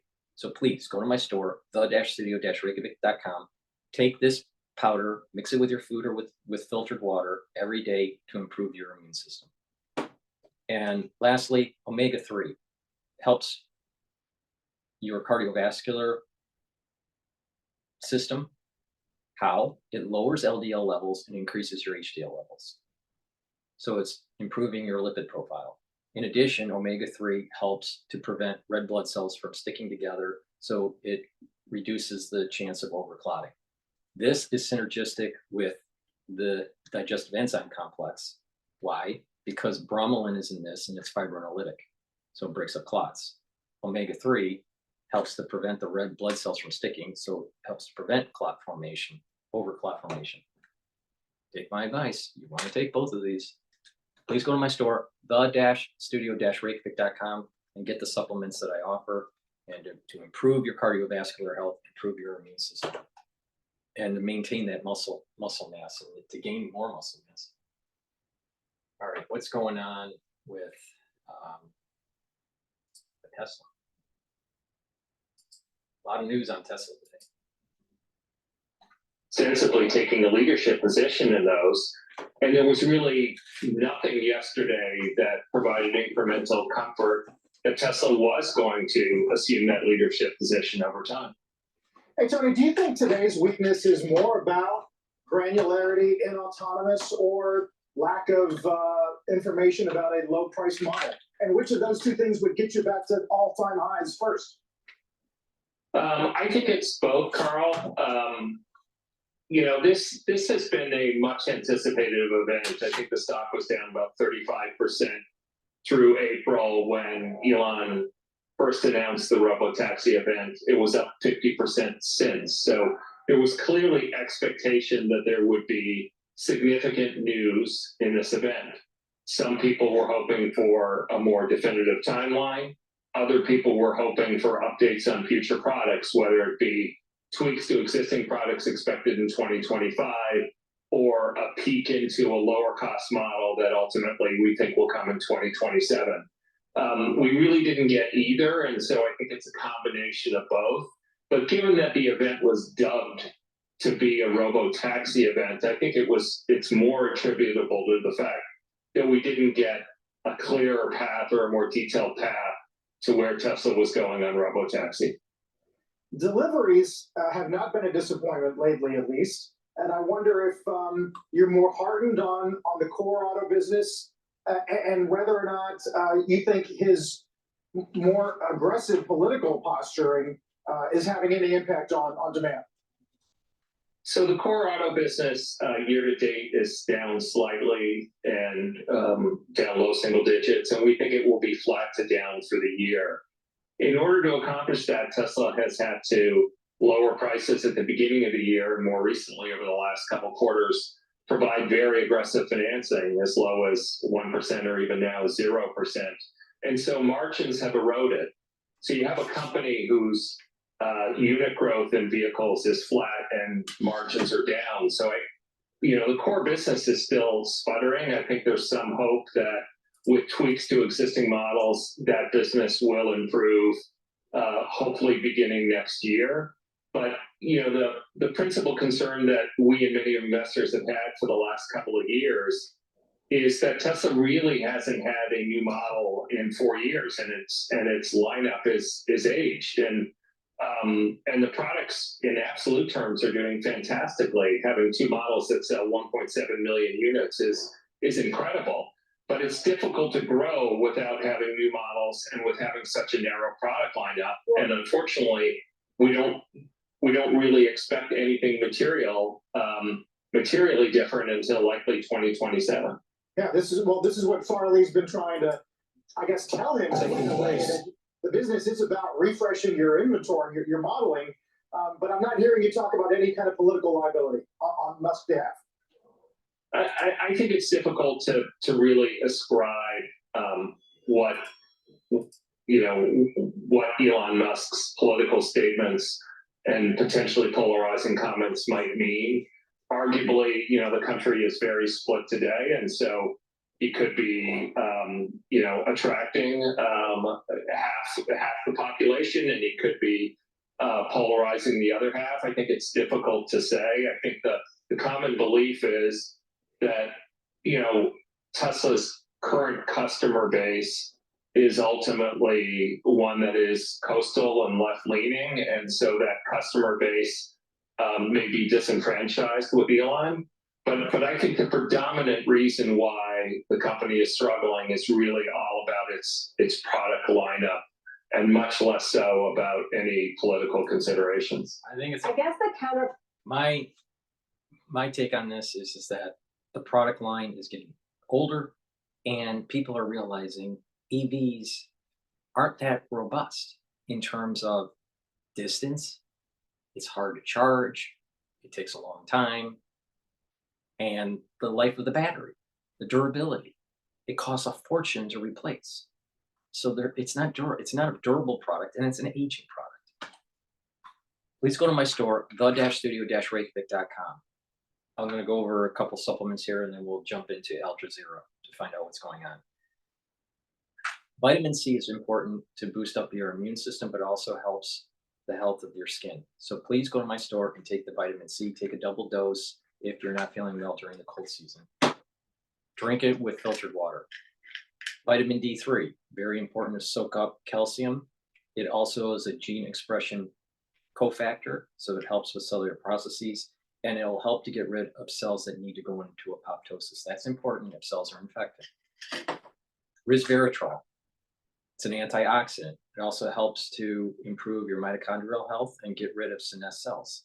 That's important. Why? Because senescent cells build up toxins. Your cells stop to divide once their telomeres get too short, and either the cell goes into apoptosis or it goes into senescence. Senescence is just that it stays there and it doesn't function as properly over time, and it builds up toxins. You want to get rid of them. Resveratrol helps to get rid of senescent cells. And resveratrol is synergistic with D3. Why? Resveratrol helps to get rid of the senescent cells, and D3 gets it to go into apoptosis. Ashwagandha root, very important to bring down inflammation. How does it work? It helps to control your cortisol levels and your glucose levels. It's synergistic with turmeric. Turmeric is an antioxidant and brings down inflammation. These two together help your immune system and your cardiovascular system. And lastly, I have a dual product here that helps to boost up your immune system and improve your cardiovascular system. Olive leaf extract brings down inflammation, and it also brings down LDL levels and increases your HDL levels. So it's improving your lipid profile. So please go to my store, get the olive leaf extract, take this every day to improve your immune system and to improve your cardiovascular health. All right, what's going on with Al Jazeera? That was the first time Iran attacked Israel from its soil. Iran's second attack came early this month in response to Israel's assassination of Hamas political leader Ismail Haniyeh in Tehran and the killing of Hezbollah's Hassan Nasrallah in Beirut. Mina Aryantar believes her country's involvement in the escalation is justified. Defending the innocent and oppressed people of Gaza and Lebanon is a humanitarian obligation, and this is what Iran is doing. Some Iranians firmly believe Israel will attack Iran soon. I believe Israel will attack, and Iran will respond harder than ever. In case of a war, Israel stands no chance. A sentiment that is widely shared among Iranians here nowadays. The writing on the wall behind me here in Revolution Square is about the night Iran launched a missile attack on Israel on October 1st. It says, if you seek war, you are the master of the war. Most Iranians here are concerned that a potential war with Israel could further deteriorate their economic situation, but they say they're ready to defend their country at all costs. Mesut Serdar, Al Jazeera, Tehran. This year's Nobel Peace Prize recipient says the situation in Gaza is like Japan 80 years ago. The Norwegian Nobel Committee has decided to award the Peace Prize for 2024 to the Japanese organization Nihon Hidankyo. Nihon Hidankyo is a grassroots movement of atomic bomb survivors from Hiroshima and Nagasaki. It's been awarded the Nobel Peace Prize for 2024. During the announcement, the Nobel Committee highlighted the importance of global nuclear disarmament.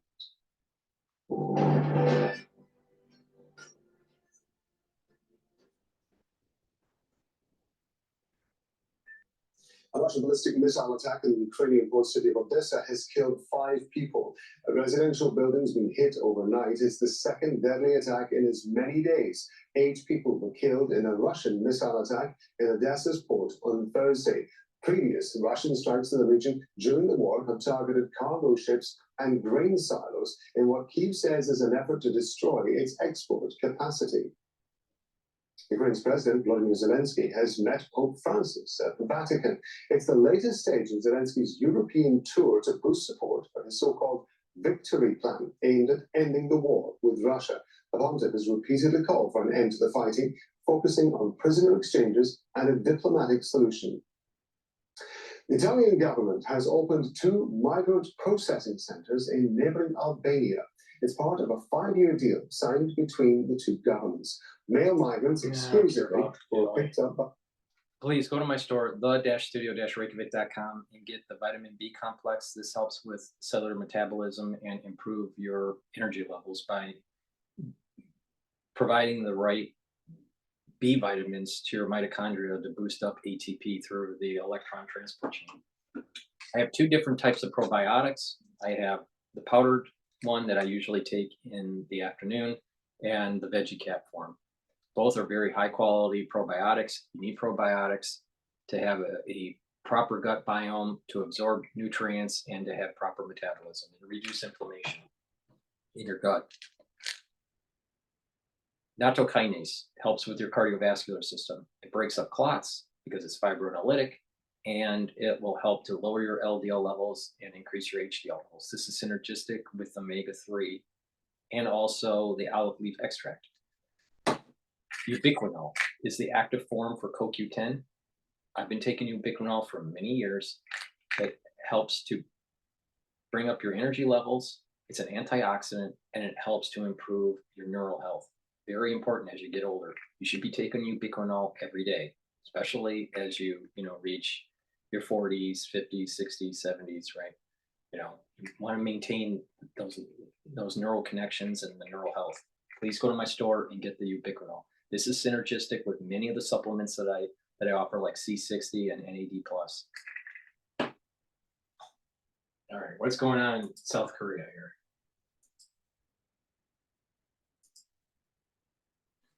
Yeah, well, the other discussion this week has been, sure, you might be counting on stimulus, but if they're going to be detaining Taiwanese manufacturing executives at Foxconn plants, does that erode some of their stability?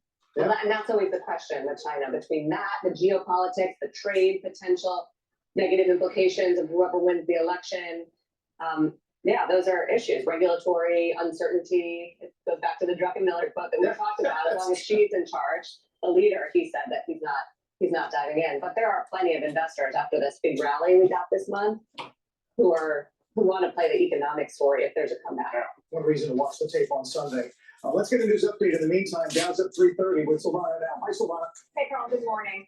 Nearly 2.5 million people remain without power today in Florida after Hurricane Milton swept through the state as a Category 3 storm.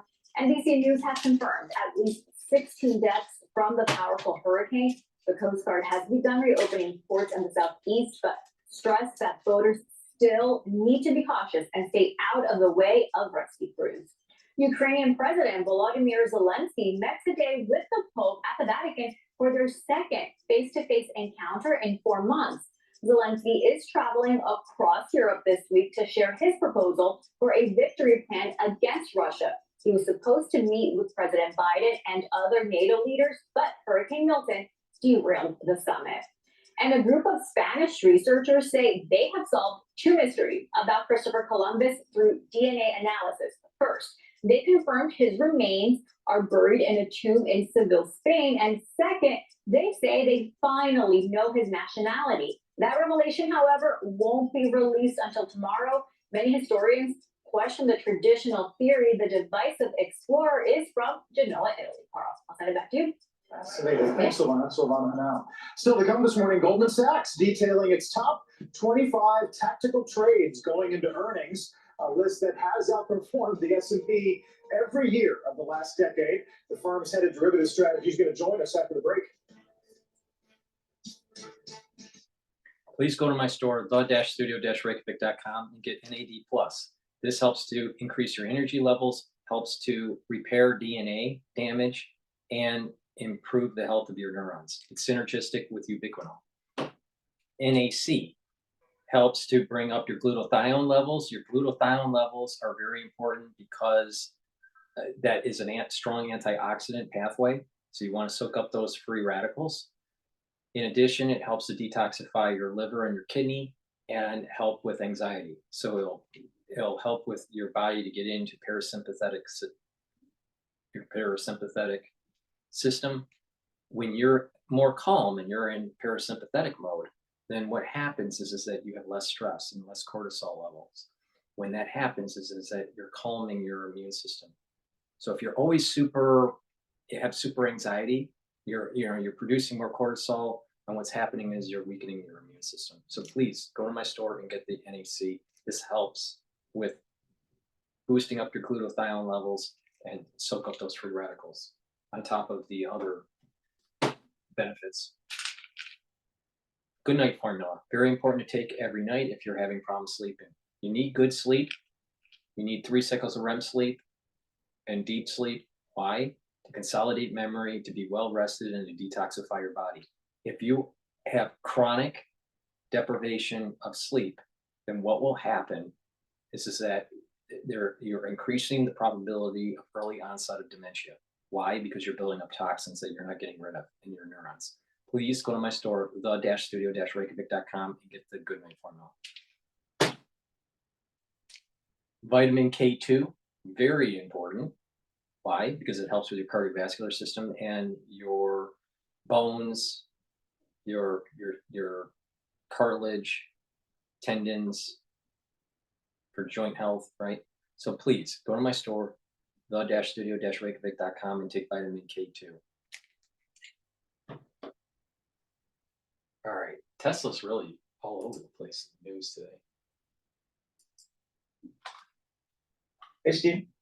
Yes, I think so. I think there's, I think what the investors will be very focused on in the next few quarters is, can they launch that, less than $30,000 car, right? No. Sooner if they can. The other question the analysts will have is, well, you can't really sell a car with a steering wheel or a pedal because it's really not allowed in many states, except Texas and California. And in those states, you're only allowed to sell 2,500 each year. So how are you going to get that up to volume? Personally, I think they're going to have to add the steering wheel. They're going to have to add the pedal. Give the buyers the option, right? You can run the vehicle unsupervised, or you can actually drive it like a normal car. So there's a lot of questions, right? Prototype, how do you get it to be road ready on time? Mm-hmm. Yes. All good That questions. is a great question. Thank you for phrasing that. All right, Steve, we appreciate Steve Mann, Bloomberg Intelligence Senior Auto Analyst on Tesla's Cybercab launch flub, and the stock is down by over 7%. I don't know why. I just find her voice annoying. Please go to my store and get the Zeolite. Zeolite helps to detoxify your body from heavy metals, toxins, and chemicals. You can take this year round by just taking a couple drops underneath your tongue and swallowing with filtered water, or you can do it and detoxify your body once or twice a year. How you do that would be take about 4 drops underneath your tongue, drink it with filtered water, and just use up the bottle. All right, by taking the 4 drops per day. And then, do that once or twice a year. So it's up to you. But you can do it year round, or you can do it once or twice a year to detoxify your body by soaking up those heavy metals, those toxins, and those chemicals, including the forever chemicals. You can get rid of forever chemicals. And it's very important that you filter your water and change your diet. Stop eating processed foods. You don't want to be eating these foods that have these types of chemicals in them. And lastly, C60. I have it in extra virgin olive oil. I have it in MCT coconut oil and also avocado oil. I have it in a 2 ounce, a 4 ounce, and an 8 ounce configuration. Please go to my store, get the C60. It is a very potent antioxidant. They'll soak up those free radicals and slow down the aging process and improve your mitochondrial health so you'll have more energy. That's really important. You'll notice that your body is performing better, and you'll also notice that you're aging slower. So please go to my store and get the C60. That's the end of my transmission. Thank you for listening. The market right now is trading at about, the S&P 500 is trading at 5,813. Oil is trading at about 75.36, and the VIX is at just above 20. So right now, the equities are rallying.